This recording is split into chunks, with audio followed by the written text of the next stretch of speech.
जय श्री कुंज बिहारी की, जय श्री राधा प्यारी की।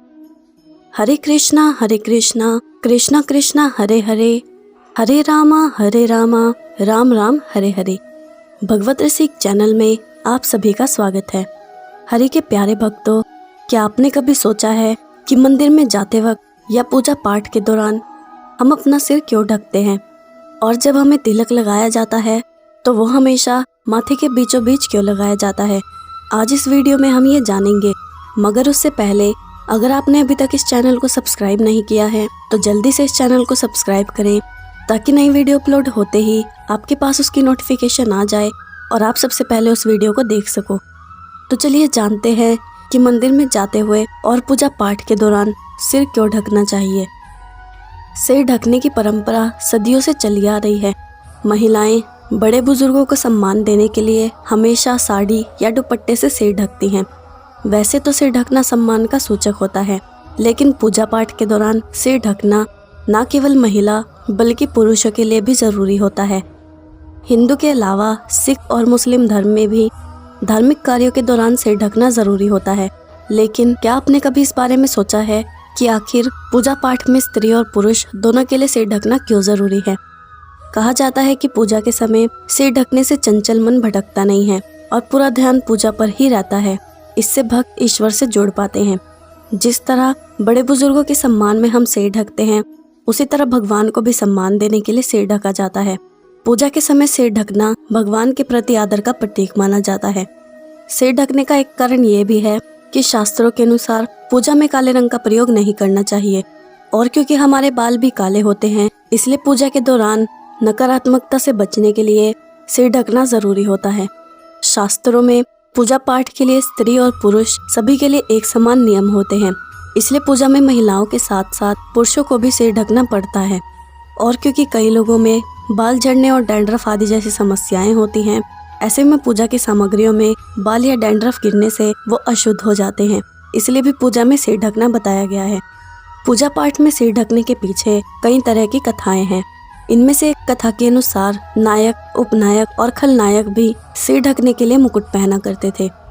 कहा जाता है कि इसके बाद से ही स्त्री और पुरुष सभी के लिए सिर ढकने की परंपरा को आवश्यक कर दिया। धीरे धीरे ये परंपरा भगवान की पूजा के दौरान और बड़े बुजुर्गों को सम्मान देने के लिए जरूरी हो गई।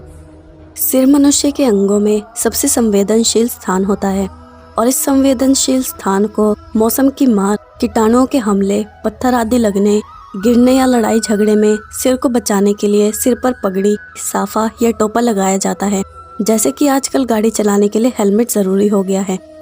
कहते हैं कि आकाश में हमेशा कई तरह की तरंगें निकलती रहती हैं, जिनमें से कुछ खराब भी होती हैं।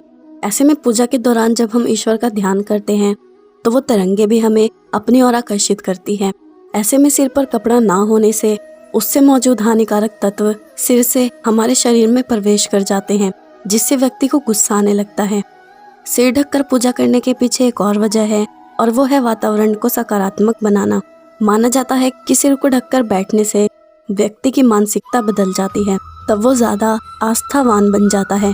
इससे व्यक्ति के शरीर से निकलने वाली ऊर्जा से उसके आसपास का माहौल अच्छा बन जाता है। सिर ढककर पूजा करने के पीछे एक वैज्ञानिक कारण भी है। बताया जाता है कि सिर ढककर हवन में बैठने से आग की लपटों से आपके शरीर का तापमान नियंत्रित रहता है। तो चलिए अब जानते हैं कि टीका हमेशा माथे के बीचों बीच क्यों लगता है। भारतीय सनातन धर्म में टीका या तिलक लगाने को बहुत महत्वपूर्ण माना जाता है।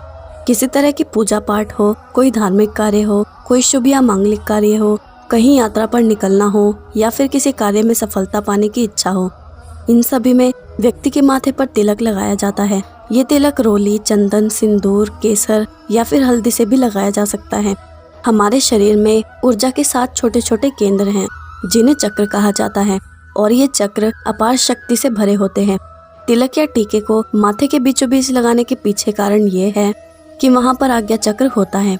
हमारे शरीर के 7 चक्रों में से ये सबसे महत्वपूर्ण स्थान है। आज्ञा चक्र बुद्धि का केंद्र है। यहाँ पर शरीर की 3 प्रमुख नाड़ियाँ, चंद्र नाड़ी, सूर्य नाड़ी और केंद्रीय या मध्य नाड़ी आकर मिलती है। आज्ञा चक्र को गुरु चक्र भी कहा जाता है, क्योंकि यहीं से पूरे शरीर का संचालन होता है। यह हमारे शरीर का केंद्र स्थान है। आज्ञा चक्र को हमारी चेतना का भी मुख्य स्थान माना जाता है और इसे मन का घर भी कहते हैं। योगा करने के दौरान ध्यान के समय इस स्थान पर मन को एकाग्र किया जाता है। यही वजह है कि तिलक या टीका हमेशा आज्ञा चक्र पर लगाया जाता है। चलिए अब जानते हैं कि किस उंगली से हमें तिलक लगाना चाहिए। ज़्यादातर मौक़ों पर अनामिका उंगली से ही तिलक लगाया जाता है। अनामिका उंगली हमारे हाथ की तीसरी उंगली होती है। ऐसा करने से मान सम्मान और प्रतिष्ठा प्राप्त होती है। इसके अलावा कई बार अंगूठे से भी तिलक लगाया जाता है। ऐसा करने से ज्ञान की प्राप्ति होती है। तो वहीं किसी कार्य में सफलता या विजय हासिल करने के लिए हमारे हाथ की पहली उंगली से भी तिलक लगाया जाता है। धार्मिक मान्यताओं के अनुसार चंदन का तिलक लगाने से मनुष्य के पापों का नाश होता है और कई तरह की मुश्किलों से बचने में मदद मिलती है। साथ ही ऐसी भी मान्यता है कि चंदन का तिलक लगाने से सौभाग्य बढ़ता है। मानसिक शांति और ऊर्जा की प्राप्ति के लिए भी चंदन का तिलक लगाया जाता है। मान्यता ये भी है कि तिलक लगाने से व्यक्ति के स्वभाव में सुधार आता है। ज्योतिष शास्त्र की माने तो तिलक या टीका लगाने से ग्रहों की शांति होती है। पर तिलक किसी भी रंग का हो, सभी में ऊर्जा होती है। लेकिन सफेद रंग यानी चंदन के तिलक को शीतलदायी, लाल रंग के तिलक को ऊर्जावान और पीले रंग के तिलक को प्रसन्नचित रहने के लिए भी लगाया जाता है। वहीं शिव भक्त बभूति यानी काले रंग का तिलक लगाते हैं, जो मोहमाया से दूर रहने का सूचक है। पुराणों में भी ये कहा गया है कि संगम तट पर गंगा स्नान के बाद तिलक लगाने से मोक्ष की प्राप्ति होती है। यही कारण है कि स्नान करने के बाद पंडितों द्वारा विशेष तिलक अपने भक्तों को लगाया जाता है। हिंदू धर्म में जितने संतों के मत हैं, जितने पंथ हैं, संप्रदाय हैं, उन सब के अपने अलग अलग तिलक होते हैं। तंत्र शास्त्र में पंचगंध या अष्टगंध से बने तिलक लगाने का बड़ा ही महत्व है। तंत्र शास्त्र में शरीर के 13 भागों पर तिलक करने की बात कही गई है, लेकिन समस्त शरीर का संचालन मस्तिष्क करता है, इसलिए इस पर तिलक करने की परंपरा अधिक प्रचलित है। तो आज हमने जाना कि पूजा पाठ के दौरान हमेशा सिर क्यों ढका जाता है और जब भी हम तिलक लगाते हैं तो वो माथे के बीचों बीच क्यों लगाते हैं। अब मैं आपको श्री बांके बिहारी जी के भक्त श्री गंगवाल जी की कथा सुनाती हूँ। गंगवाल जी गुज्जर जाति के ब्राह्मण थे और उनका मन हमेशा सेवा और सत्संग में ही रहता था। पर उनके बड़े भाई को उनका ये सब करना अच्छा नहीं लगता था और उन्हें ये भी अच्छा नहीं लगता था कि श्री गंगवाल जी संतों की सेवा के लिए धन और अन्न उन्हें देते थे। एक बार जब श्री गंगवाल जी को पता चला कि बहुत सारे संत आए हैं तो वो अपने बड़े भाई से छुपकर घर में से बहुत सारा सामान चुरा कर ले गए और संतों को भोजन करवाया। जब उनके भाई को ये पता चला तो उन्हें बहुत गुस्सा आया और उन्होंने श्री गंगवाल जी से कहा कि मैं तुम्हें मार डालूंगा। ऐसा कहकर जब वो श्री गंगवाल जी को मारने के लिए दौड़ा तब श्री गंगवाल जी वहां से भागे और एक कुएं में कूद पड़े। पर क्योंकि भगवान उनकी संत सेवा से और उनकी भक्ति से बहुत प्रसन्न थे, इसलिए उन्होंने उन्हें बीच में ही रोक लिया, जिसकी वजह से उन्हें एक भी खरोच नहीं आई और वहीं उन्हें दर्शन दिया और कहा कि मैं तुम्हारी संत सेवा और भक्ति से बहुत प्रसन्न हूँ, इसलिए तुम्हें जो वर मांगना है वो मुझसे मांगो। तब श्री गंगवाल जी ने कहा, प्रभु मैं तो बस ये चाहता हूँ कि आपके ब्रज लीला और ब्रज धाम का हमेशा मेरे मन में साक्षात्कार रहे। तब भगवान ने उन्हें तथास्तु कहा और वो बोले कि तुम तो मेरे पुराने सखा हो। और गंगवाल जी के कुएं में कूदने के बाद उनके भाई का क्रोध भी शांत हो गया था। जब गंगवाल जी उस कुएं में भगवान के दर्शन कर रहे थे तब उनका भाई लोगों को बुलाकर उन्हें कुएं में ढूंढने लगा। ऐसे ही एक दिन बीत गया पर श्री गंगवाल जी किसी को भी नहीं मिले, इसलिए लोग काफ़ी परेशान हो गए। फिर भगवान ने उन्हें कुएं में से बाहर उछाल दिया और श्री गंगवाल जी एकदम से बाहर आ गए। और जब वो कुएं से बाहर आए तो उनके शरीर पर एक अलग ही तेज था और अपने बड़े भाई के प्रति उन्होंने अपना प्रेम दिखाया। तब श्री गंगवाल जी के इस चमत्कार को देखकर उनके बड़े भाई और वहाँ पर जितने भी लोग थे वो उनके भक्त हो गए और उनके साथ संत सेवा करने लगे। एक बार की बात है कि दिल्ली का बादशाह श्री वृंदावन में आया। उसने ये इच्छा की कि कोई हमें सारंग राग सुनाए। तब लोगों ने उनसे कहा कि इस समय में सारंग राग के सर्वश्रेष्ठ गायक श्री गंगवाल जी हैं।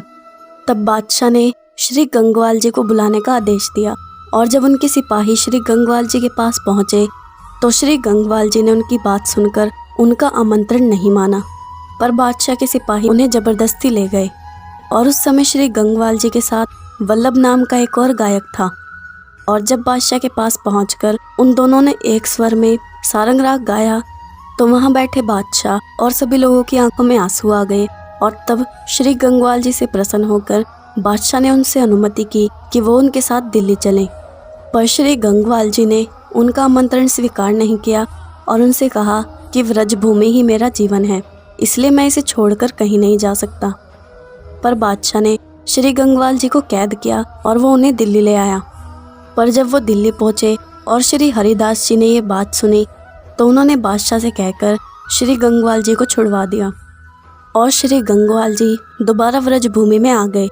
और जैसे मरे हुए इंसान को दोबारा जीवन मिलता है, ऐसी खुशी उस समय श्री गंगवाल जी के मन में थी। अब मैं आपसे विदा लेती हूँ।